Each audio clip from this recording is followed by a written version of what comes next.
આજે ખીચડીને કઢી ચાલ્યા ગયા. રોટલા અને બાજરાના થેપલા ચાલ્યા ગયા. આ ખાવા હોય જાય ફેશન માટે. ગોંડલમાં જાય છે ને જામવાડીના રસ્તે ખાવા જાય મરચાના શાક, પણ એ બધી ફેશનમાં ગણાય છે. પણ રોજનું ખાન, રોજનું પાન અને રોજનો આચાર એ દિવસે દિવસે પલટાઈ ગયો. આજનો આ માનવ સદાચારથી નીચે ઉતરી ગયો છે. માણસ નીચે બેસવાથી ટેવાયેલો હતો. અરે નીચે બેસાય નહીં, એના માટે સોફા સેટ અને ખુરશી આવી ગયા. સમજો છો? નીચે બેસીને ઉભો થાય તો એમાં એક્સરસાઇઝ થઈ જાય. સમજાય કે આ મણકા ખસે છે એનું કારણ ડનલોપ. શું કહ્યું? ડનલોપ. અમારી અહીંયા ઘૂસી ડનલોપ. આ ડનલોપની ગાદી બહુ મુલાયમ હોય છે, પણ બીમારીનું ઘર છે. જસંતીબેન, ભલે તમે મુંબઈથી આવ્યા, આ વાત લઈ જાય. અહીં કરતા મુંબઈમાં અહીંયા તો આમાં રૂમ ભર્યા છે, પણ માં કઈ રૂમ મળે? અહીંયા બધાની વાત જે ઘરના રહન સહનની જે સુધારણાઓ થઈ ગઈ એ શરીરની અંદરમાં વિકસી અને રોગના ઉદયને પામી ગઈ. એક જમાનામાં તે નીચે બેસીને રસોઈ કરતા, એટલે બી તો ઉભા થાય, વળી મૂકીને બેસી જાય, વળી પાછા ઉભા થાય, વળી પાછા બેસી જાય. એક રસોઈ કરે ને એને એક્સરસાઇઝ થઈ જાય. અને અત્યારે સલૂનની દુકાનમાં બેઠા ને આવડી મોટી ખુરશી ઉપર એક બેનને ઘરે ગોચરી ગયા, આટલી બધી ઊંચી ખુરશી, અને બેઠા બેઠા શું કરે? રોટલી કરે. પધારો મહારાજ, પણ તમે તો નીચે ઉતરો. બેઠા બેઠા મારા સાહેબ માંડ તો બેઠી છું ને હવે તમે આવી ગયા. તો કે બેઠા રહ્યો ભાઈ, બીજું શું કરું? આમાં ઉતરેલી છે ને તમે હુસતા છો. હા, આ બે ઉતરી ગઈ છે અને આ બે હુસતી છે. હું નીચે ઉતરી શકું એમ નથી. તો હું કરું? તમારું પાત્રું ઊંચું રાખો. હવે મને એક્સરસાઇઝ થઈ જાય ને.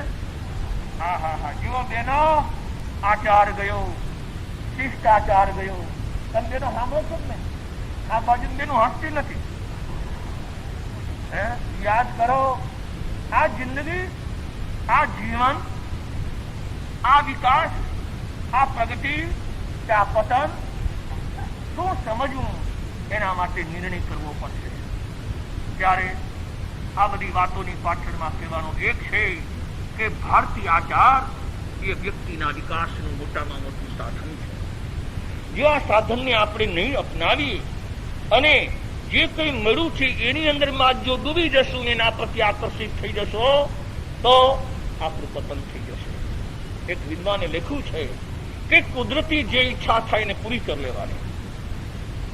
તો આંખ રૂપને ઈચ્છે છે, કાન શબ્દને ઈચ્છે છે, નાક ગંધને ઈચ્છે છે, જીભ રસને ઈચ્છે છે અને હાથ સ્પર્શને ઈચ્છે છે, તો એને પૂરું કરવામાં પાપ શા માટે? આ તો કુદરતી છે. શું કહ્યું? આ બધું કુદરતી છે. મહાવીરે પણ પાંચેય ઇન્દ્રિયોના ઉપયોગની મના નથી કરી. સાંભળવાની, જોવાની, સૂંઘવાની, ખાવાની, સ્પર્શની મના નથી કરી. એના વગર રેવાય નહીં અને જીવાય નહીં. પણ એ પાંચેય ઇન્દ્રિયનો ઉપયોગ સદાચાર પૂર્વક કરો. સાંભળવાનું સાંભળો, નહીં સાંભળવાનું નહીં. પંચાયત નહીં સાંભળવાની. જો પંચાયત ક્લબના સદસ્ય બન્યા હોય તો રાજીનામું આપી દેજો આજથી. આંખ જોવા માટે છે. દીકરીને દીકરી જુઓ, માને માં જુઓ, બૈરીને બૈરી જુઓ, પણ પારકી નારીને બૈરાના રૂપમાં ન જુઓ. એને માના રૂપમાં ને દીકરીના રૂપમાં ને બેનના રૂપમાં જુઓ. નારીના 3 રૂપ છે. એક માતા છે, બીજી બેન છે અને ત્રીજી પત્ની છે. બેન કે દીકરી, સમજો છો? આ બધા ઘરમાં રહે છે. તો તમારી આંખ શું કામ કરે છે? જે છે એને એ રૂપમાં સ્વીકાર કરે છે. પણ વ્યક્તિ ઘર છોડીને બહાર જાય છે તો એ ત્રણેયની અંદરમાં કંઈક અવળું જ જોવે છે. યાદ કરો, આ અવળું જોવાની ભગવાન મહાવીરે ના કહી છે. આને પંચાયત સાંભળવાની મના કરી છે, આને અવળું જોવાની ના કહી છે, અને આને નાક બગાડવાની ના કહી છે કે નાક સીધું રાખજો. હે, ગાર્ડનમાં જાય તો અહીંથી મળે ને અહીંયા ઉભો રહે તો ઈ મળે, પણ એમાં કાંઈ રાગ દ્વેષ ન કરાય. ક્ષમતા રાખ. જીભ મળી છે રસ લેવા માટે, પણ ખાઈ લેજે, પણ ઈ રસની વાત અને ટેસ્ટની વાત બીજાને ન કરીશ. કોઈનો સ્પર્શ કરજે સેવાને માટે, ભોગને માટે નહીં. આવા આદર્શો અને આવા સદાચારના પાઠો ભગવાન મહાવીરે આપણને શીખવાડ્યા છે. આ પર્યુષણના દિવસોમાં વ્યક્તિ જેટલો નીચે ઉતરી ગયો છે તેને ઊંચે લાવવાનો આ સઘળો પ્રયત્ન છે. મહાત્માજી વિદેશ ગયા હતા, ત્યાંથી 3 વાંદરા લઈ આવેલા. કેટલા? 3 વાંદરા, જીવતા નહીં, રમકડાના 3 વાંદરા લઈ આવેલા. એક વાંદરો આંખ બંધ કરીને બેઠો છે, બીજો વાંદરો કાન બંધ કરીને બેઠો છે, ત્રીજો વાંદરો, એ નીરુબેન સાંભળો છો, ત્રીજો વાંદરો મોઢું બંધ કરીને બેઠો છે. આ 3 વાંદરાના એક્શન, એમાં અમારી ભારતીય સંસ્કૃતિનું દર્શન છે. એ વાંદરા ક્યાંથી આવ્યા? વિદેશમાં, અને શીખવાડવા માટે આવ્યા ઇન્ડિયામાં, અને એનો પ્રયોગ કરાયો ગાંધીજીએ. યાદ કરો ભાઈઓ, અમારી સંસ્કૃતિ આજ વિદેશ જઈ પહોંચી છે, અને એ લોકો એને સ્વીકાર કરી અને એના દેશનો વિકાસ સાધે છે. અને અમારા ઘરમાંથી આ બધું નીકળી ગયું, અને આજે વિદેશના પૂતળાઓ, વિદેશની કારો અને વિદેશના ખીલોના બધા આવી અને અમારે ત્યાં કોઈ નવીન વાતાવરણ ઉભું કરી દીધું છે. તેનો જ્યારે મેળામાં જાઓ છો ત્યારે રમકડા ખરીદીને, સારી ચીજો ખરીદીને જાઓ છો, પૈસા બગાડો છો, પણ આવું સાહિત્ય જે ગુરુ પ્રાણને વાલું હતું. પ્રાણલાજી મહારાજની જયંતિમાં વાત કરેલી ને કે ગુરુને મન 3 વાત પ્યારી હતી. શું? શિક્ષણ ને સાહિત્ય. સમજો છો? આ શિક્ષણ અને સાહિત્ય, એના નામની આ સંસ્થા ઉભી કરવામાં આવી છે, અને એવા સુંદર મજાના સાહિત્ય આદિ પ્રગટ કરી અને સંઘ અને સમાજના સદાચારના બીજ રોપણનો આ એક મોટામાં મોટો પ્રયોગ છે. બતાવો તમારા ઘરમાં 100 કેસમાં કેસેટ વધારે કે પુસ્તક વધારે? એક ભાઈ કે છે મારા ઘરમાં પુસ્તક ઘણા છે, તમારે જોઈ છે? કેમ ભાઈ? ભારે પડ્યો. હા, હવે કઈ જગ્યા નથી. તમારે ઘરની જગ્યા કોને લઈ લીધી? બોલો બોલો, એમાં પાપ ન લાગે. કેસેટ આચારનું, સદાચારનું દર્શન નહીં કરાવે, અને પુસ્તક અને ગ્રંથ એ સદાચારનું શિક્ષણ આપશે. પણ હવે બધું અપ્રિય થઈ ગયું. હવે લોકોને મન ગમતો નથી, પણ આ માર્ગે આવ્યા વગર છૂટકો નથી. પતન થઈ જાય અને પછી હાથ લાંબો કરવા જશો તો બહુ મોડું થઈ જશે, બહુ મોડું થઈ જશે. માટે ચેતો, સમજી અને આવા પ્રાણ પરિમલ પ્રકાશન ટ્રસ્ટના સદસ્ય બની જાઓ. ઘર બેઠા તમને શું આવે? સાહિત્ય આવે, અને એના સહયોગી બની જાઓ. અને આ વર્ષે આ પર્યુષણમાં તમને બીજો કોઈ ફંડ ફાળો નથી. છે કોઈ ઉભો થઈને કોઈ બોલે છે આમિલ ખાતામાં લખાવો, જૈન શાળામાં લખાવો, તિથિમાં લખાવો? આ 4 દિવસ મેં તો ક્યાં સાંભળ્યો નથી. તો હવે તમારે વાપરવું ક્યાં?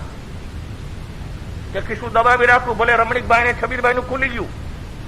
હા, એ લોકો સેવા કરવા આવ્યા છે તમારી, અને આ સગવડ ઉભી કરવા આવ્યા છે. એનો અર્થ એ નથી કે તમારે આમ દબાવીને, આમ સમજો, આમ દબાવીને બેઠું રહેવું.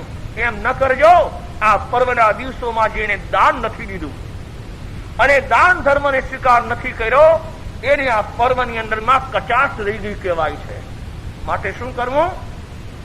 કે નિકાવા સંઘ આવ્યો છે, માતાજી નિકાવા સંઘ આવ્યો છે. એમને ત્યાં નવા ઉપાશ્રયનું નિર્માણ કરવાનું નક્કી કર્યું છે.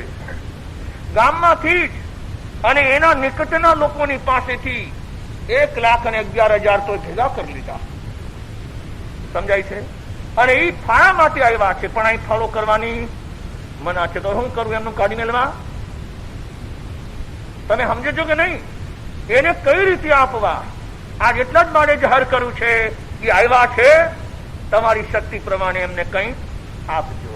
1000 આપો, 5000 આપો, 10,000 આપો, એ બાનું નામ લખાવો, બાપુજીનું પણ નામ લખાવો અને એના અમર કરો અને જે આવશ્યકતા એ લોકોને છે એને પૂરી કરજો. મને આશા છે અહીંયા બેઠેલા લોકો આવેલાને અવશ્ય દાન આપે અને તમારું નામ ક્યાં ચડી જાય? રાજકોટમાં તો ચડે, પણ ગામડામાં ચડે તો ગામડાના લોકો આશીર્વાદ આપે અને વાંચે તો આ તો ભગવાન જેવા દેવતા એને 78,000 નું દાન દીધો અને હોલમાં નામ લગાવી દીધું. હા, કેવા હશે આ રાજકોટના ભાઈ, કેવા હશે? અમે જઈએ તો અમને પૂછે કે મારા સાહેબ આ ફલાણાની માં કેવા છે? અરે ભાઈ, બહુ દેવતા જેવા છે, જો ને એટલે તો દીકરાએ રૂપિયા આપીને આમાં નામ અમર કરાયું છે. આગળ જવું છે અને 4 ને 10 થઈ ગઈ છે. વાત એક છે કે વિવિધ પ્રકારના સદાચાર જીવનમાં નહીં આવે તો આ જીવનની કિંમત નથી. સદાચારને માટે જૈન ધર્મની અંદરમાં એક શબ્દનો પ્રયોગ છે જેનું નામ છે ચારિત્ર. શું કહેવાય છે? ચારિત્ર. ચારિત્ર વગર વિકાસ નથી અને ચારિત્ર વગર મુક્તિ નથી. જ્ઞાનના ઢગલા તો ઘણા થઈ જાય અને જી હાને હાજી કરનારા પણ ઘણા મળી જાય, પણ એને જીવનમાં ઉતારનારા મળે બહુ દુર્લભ છે. એટલા બધા ચારિત્રશીલ આત્માઓ આજે 85 થાણા આ તમારે ત્યાં બિરાજે છે અને રાજકોટ નગરીમાં 148 થાણા. એક વાર 4 મહિનામાં બધાને વંદના કરી લેજો. નહીં યાદ રાખો? 4 મહિનામાં 148 થાણાને આજ અહીંયા વંદના કરી, કાલ માં ગયા, આજ માં ગયા, પણ 148 નાના મારા જેવા દુઃખ ન થવું જોઈએ. સરખી રીતે આમ ચકડી ફેરવી નહીં, વિધિ પૂર્વકની વંદના કરો. કૃષ્ણ મહારાજની જેમ આત્મા ઉન્નતિના પ્રકાશને પામી જાય. આ જૈન ધર્મના સાર છે, આ જૈન ધર્મનો આચાર છે. વાત ચાલે છે આવા ચારિત્રને જેના જીવનમાં નથી એને બધું ગુમાવ્યું છે. કીધું છે ને અંગ્રેજીમાં, શું કીધું? If wealth is lost, nothing is lost. If health is lost, something is lost. If character is lost, everything is lost. વાહ, માથાથી યાદ કરાય. ધન્યવાદ છે, તમે યાદ રાખો છો. ભાઈ, પૈસો ગયો તો કશું એ ગુમાવ્યું નથી. તબિયત ગઈ તો કંઈક ગુમાવ્યું છે અને જેને ચારિત્ર ગુમાવ્યું એનું સઘળું ગયું છે. માટે આચાર, સદાચાર અને ચારિત્રની કિંમત સમજી અને આ ઘટઘટમાં ભરી દો. તમારા બાળકોમાં, તમારા યુવકોમાં, તમારી દીકરીઓમાં, અમારી બહેનોમાં અને ભાઈઓમાં આ જૈન ધર્મની આચાર નીતિ જો અંદરમાં પ્રવેશ કરી જશે તો તમારું ઘર સુવાસથી મગમગી ઉઠશે. પેલો રાજા કોણ? તેજસિંહ રાજા આજે જંગલમાં ગયો સિંહના શિકારને માટે અને એક તરાડ પાડી અને ઘોડાથી પછાડી દીધો. રાજા પડ્યો ને એને 9 હાથ વાળો સિંહ આવીને તડાપ મારીને પંજો માર્યો અને રાજા ડરી રહ્યો છે. પ્રાણ ગળા સુધી આવી ગયા. શું કરું, હમણાં મરી જઈશ. એમાં એક પહાડીની ઉપરમાં એ જ નગરના શિકારી લોકો કોઈ જાનવરના વધને માટે ગયેલા. એને ઉપરથી નજર નાખી તો રાજા ધરતી ઉપરમાં પડ્યો છે ને પેલો એના ઉપરમાં પંજો મારે છે. એ લોકોએ ત્યાંથી રાજાને બચાવી લેવા માટે ઝેરી તીરને છોડ્યા. એક તીર પેટને વીંધી જાય છે અને એક તીર એના ગળાના મર્મ ભાગને વીંધે છે અને સિંહ ધડાક દઈને પડી જાય. યાદ રાખો, તીરમાં પણ ઝેર હોય છે તો આંખમાં કેટલું ઝેર હોય, તો દાઢમાં કેટલું ઝેર હોય, તો વાણીમાં કેટલું ઝેર હોય, તો આ શરીરના લોહીમાં કેટલું ઝેર હોય. આ ઝેરથી જ બધું ભર્યું છે. બેનો, વાત સાંભળવાની છે કાંતિભાઈ, કે રાજા પડ્યો છે અને પેલો તડાપ મારી અને એને પંજો માર્યો છે ને પેલાના 2 તીર આવ્યા અને ધરાક દઈને પડી ગયો. પડ્યા ભેગો આમ જોઈ રહ્યો છે કે હા હા મેં તો બધું ગુમાવ્યું.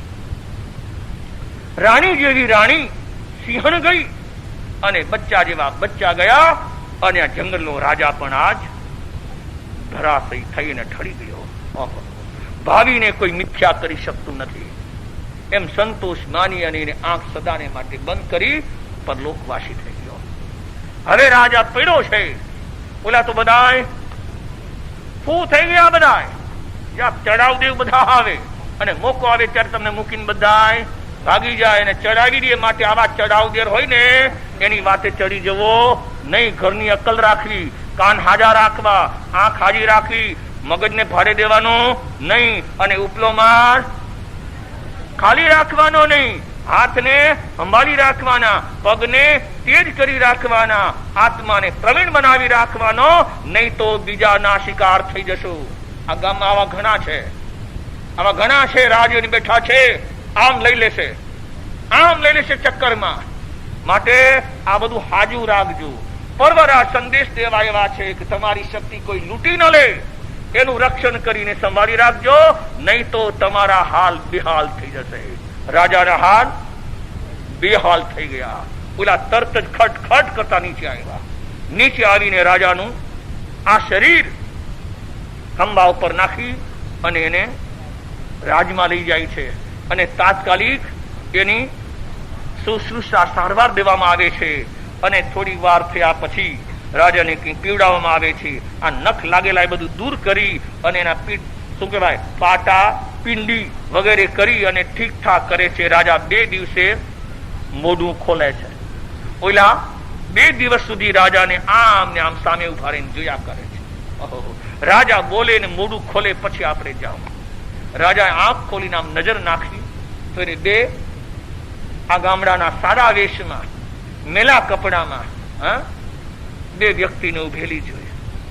કહે છે ભાઈ આ કોણ છે? હું અત્યારે ક્યાં આવ્યો છું? હું તો જંગલમાં પડ્યો હતો ને સિંહ મને પંજો માર્યો હતો. મને અહીં કોણ લઈ આવ્યો? આજે હું કેમ આવો સ્વસ્થ બની ગયો? ત્યારે કહે છે મહારાજ આપને ઠીક બનાવનાર, અહીં લાવનાર, આપને બચાવનાર આ 2 પ્રાણી છે. એને નજીકમાં બોલાવી બેસાડી અને મહારાજ એમની પાસેથી બધી ઘટનાની વાત સાંભળે છે કે તમે મને કેમ બચાવ્યું ને કેવી રીતે લઈ આવ્યા. રાજા કહે છે ભાઈ તારો જિંદગી સુધી ઉપકાર નહીં ભૂલું. એ નાનામાં નાનો વ્યક્તિ હોય અને આપણી ઉપરમાં ઉપકાર કર્યો હોય તો એને એ ભૂલવાનો નહીં. ક્યારેક ઘરમાં એવી સ્થિતિ થઈ જાય, બેરાવ એકલા હોય અને ઘરમાં નોકર ચાકર હોય અને એવા કોઈ આવી ચડ્યા હોય અને નોકર અને ચાકરને ખબર પડી કે આ લૂંટાઈ જશે બધું, ચૂપચાપ અંદરમાં જઈને ફોન કરી દે અને તરત જ કોઈ તમારી સેવામાં પહોંચી જાય તો એને કેટલો ઉપકાર કર્યો. જિંદગી ન ભૂલાય, નહીં તો બધું લૂંટાઈ જવાનું હતું. હવે એ બાઈએ ફોન કરી દીધો હોય ને આવી ગયા, તમે બચી ગયા. અને એ બાઈ એમ કે 1 મહિના પછી કે શેઠાણીજી મારે દીકરીના લગ્ન છે અને 5000 રૂપિયા જોઈ છે. જસવંતીબેન શું કરશો? કોણ કોણ બોલે છે? નામ લખો. ઓલી લાચારી કરે હો, પણ આ લોકોને ગળે ને ઉતરે. પણ મુંબઈમાં એવા છે, મુંબઈમાં છે ને રાજકોટમાં પણ હવે એવા તૈયાર થશે. યાદ કરો, જેને ઉપકાર કર્યો હોય ને જિંદગીમાં ભૂલી શકાય. આ માસ્ટરતીઓ જયારે પ્રવચન પ્રારંભ કરે છે ત્યારે ઉપકારીઓને યાદ કરે છે. આ રીત છે અમારી અને આ અમારી પરંપરા છે. ત્યારે અહીંયા આ રાજા ધીરે ધીરે કરતા સ્વસ્થ બને છે. પણ સાંજ પડે અને અંધારું છાય અને એકાંત મળે ત્યારે રાજાને આંખમાંથી પાણી ઝરે. શુક્રવાને જરે રાજાને યાદ આવે છે. કોણ? મને તારી યાદ સતાવે, મને યાદ સતાવે. કોની યાદ સતાવે છે? સ્વર્ણ પ્રભાની યાદ સતાવે છે. આહા, જો સ્વર્ણ પ્રભા અહીંયા હોત તો મારી આ દિન દશા ન હોત. સ્વર્ણ પ્રભાને હું સાચવી શકો નહીં, સંભાળી શકો નહીં, એની વાત ઉપરમાં વિચારી શકો નહીં, એનું જ આ પરિણામ છે. ભાઈઓ ને બહેનો, શિક્ષા દેનાર, અવળે માર્ગે જતા રોકનાર, સદબુદ્ધિનું સંરક્ષણ કરનાર, ઘરમાં કોઈ તેજસ્વી દેવતા બેઠા હોય અને તમને પ્રેમથી આ વાત કરીને પતનમાંથી રોકવા તૈયાર હોય તો રોકવું, રોકાવું, ન રોકાવું તમારી હાથની વાત છે, પણ એની વાતને સાંભળવા માટે પ્રયત્ન કરજો. જો સાંભળશો અને કાન ધરશો તો આ આત્મા કોક દિવસે પતનમાંથી ઉગરી જશે. રાજાએ આ રાણીની વાત સાંભળવા માટે કાન બંધ કરી દીધા અને બદલામાં રાણીને કાઢી મૂકી. અને આજ રાણી ક્યાં બેઠી છે? આજ રજત પહાડ ઉપરમાં, આજ ગર્ભની અંદરમાં 4 મહિના, 5 મહિના, 6 મહિના, 7 મહિનાનું બાળક છે અને એકાંતવાસ કરી અને વનવાસી થઈને ત્યાં રહી છે. ભાગ્યયોગ અને પુણ્યનો યોગ, નૌકાર મંત્રનો યોગ, અને એને લીધા છે શરણા 4. એના પ્રતાપે એને પેલો માતા ને પિતા વિહોણો રાજકુમાર મેળો અને એ રાજકુમારે આને માતા માની છે. ધર્મની નહીં. તમે તો ધર્મની માતા માનો, કોઈ ધર્મની બેન માને, કોઈ ધર્મનો દીકરો માને, તો ધર્મના ગુરુ ખરા કોઈ? અમે તો ધર્મના છીએ ભાઈ. અમને તો ધર્મનું લેબલ માંગ્યું છે, પણ આમાં ધર્મના માને, ધર્મના માનો. એ ધર્મના માનો ત્યાં સુધી સારું, પણ કર્મના ન બની જાય એના માટે વિચાર કરજો. આ તો મારો ભાઈ છે, ધર્મનો ભાઈ છે.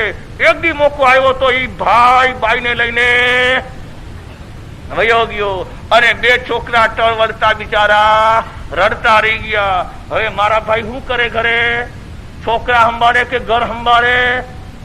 સાંભળજો, આ ધર્મના ભાઈની પાછળ ગાંડાને ઘેલા ન થશો. એવા કોઈના પ્રેમ ન માનજો. એવા અજાણ્યા માણસોને ઘરમાં ફરકમાં ન રહેશો. એની સાથે ફોનથી કોઈ વ્યવહાર ન કરજો. તમારા દીકરા ને દીકરીઓ એના ઉપરમાં કંટ્રોલ કરજો અને તમે પણ મર્યાદા કરજો. પેપરોમાં વાંચીએ છીએ કે પરણેલી ધડીને મૂકીને ગઈ રે છોકરાને મૂકીને ગઈ. ઓહો, હવે હું બાકી રહી ગયું છે? કેવું સુખ મળી જવું છે? આવા આંગણે આવેલા પૂર્વજન્મના ભગવાને દીધેલા દૂધ જેવા દીકરો ને દીકરી એને છોડીને એની માં વહી જાય, એનાથી મોટું બીજું પાપ કયું? પાપ કયું? તારે લગ્ન નહોતા કરવા, સંસાર નહોતો માંડવો, અને આ બિચારા ફૂલ જેવાને મૂકીને વયા જાય. એ જિંદગીમાં પાપ સહન નહીં કરે, એને ગમે ત્યાંથી લઈને પછાડી દેશે. તમારી સામે વાત ચાલે છે આદર્શ. ટાઈમ થઈ ગયો અને આદર્શની વાત ચાલે છે કે રાણી આ ઉપરમાં છે અને રાજા આ દુઃખી થતો થતો ધીરે ધીરે ઠીક થાય છે. જમવા બેસે, સારામાં સારા ભોજન બનાવીને ખવડાવે, પણ જમતી વખતે કોણ યાદ આવે? કોણ યાદ આવે? એ હમણાં તમે કોઈને યાદ કરશો માં? હમણાં પજોહન આલે છે, બધું ભૂલી જજો. બટેટાનું શાક, આખા બટેટાના વડા, સમજી ગયા? પેટીસ, પછી માસતીજી દહીં વડા, પછી પાવ ભાજી. હા, એ ભાઈઓ આ બધું ભૂલી જજો. પરવરાજ પધાર્યા છે, આવી કશી ચીજ ખવાય નહીં, કારણ અમારે સદાચારી બનવું છે અને સદાચાર એ જ ઘરનો સુવાસ છે. ત્યારે આ બધું અમારા ઘરની સુવાસ બગાડી નાખી છે. ઘરમાં જાય અને ગંધ આવે. ગંધ આવે શેની આવે? ઓલી પ્યાજ જેને કહેવાય છે ડુંગળી, એની કચુંબર કરી અને એક પ્લેટ તૈયાર કરીને મારા ભાઈ માટે અને મારા ભાઈ દીકરા માટે ટેબલ ઉપર માં રાખી મૂકી. બેન પધારો, પધારો મારા સાહેબ. બેન આ ટેબલ સૂચતું છે કે સૂચતું? મારા સાહેબ એને અડવા જેવું નથી. ઓહો, પણ બેન હવે શું? તો કે હું રસોડામાં જે છી લાવું તમને, અહીંયા તો હમણાં અડાય એવું નથી. અને મારા જેવો ડાયો પૂછી લે શું છે બેન? મારા સાહેબ કહેવાય નહીં. હા, આ તો તમારા ભાઈને બહુ ભાવે ને એટલે અમે બનાવી રાખ્યું છે. તમારા ભાઈ દીકરાને પણ બહુ ભાવે મારા સા, પણ તમને દેખાડાય નહીં. તો હળવેથી જરાક દેખાડો તો નહીં, પણ વાત તો કરો. શું છે બેનો? શું છે? આહા, પ્યાજની કચુંબર જૈનોને ઘરે શોભે. અરે ઓલા કે છે સ્વામિનારાયણ ન ખાય, વૈષ્ણવ ન ખાય અને જૈનો ખાય. આવ્યો તો કાલે એક જુવાન કે મારા સાહેબ પજોષણમાં 3 ની બાધા કરાવી દો. શું? એક પ્યાજ નહીં, એક લોહણ નહીં, લોહણ સમજો કે નહીં, અને ત્રીજું બટેટા નહીં. આ પજોષણ છે ત્યાં સુધી અમે ખાશું નહીં. એ બહેનો મારા ભાઈને ખાવા દેહોમાં એને સમજાવજો મારી વાત, એના કાન સુધી લઈ જાઓ અને એના જીવનની રખેવાળી કરો અને એ દેવતાઓને સદાચારી બનાવો. અને સદાચારી બનશે તો તમારા ઘરમાં સુવાસ પ્રગટી જશે. પૂર્ણ કરું છું. હવે રાણી ત્યાં રહે છે, રાજા ત્યાં રહે છે. હવે એના ભાવ કેવા આગળ વધે છે એ બધી વાતો અવસરે કહેવામાં આવશે.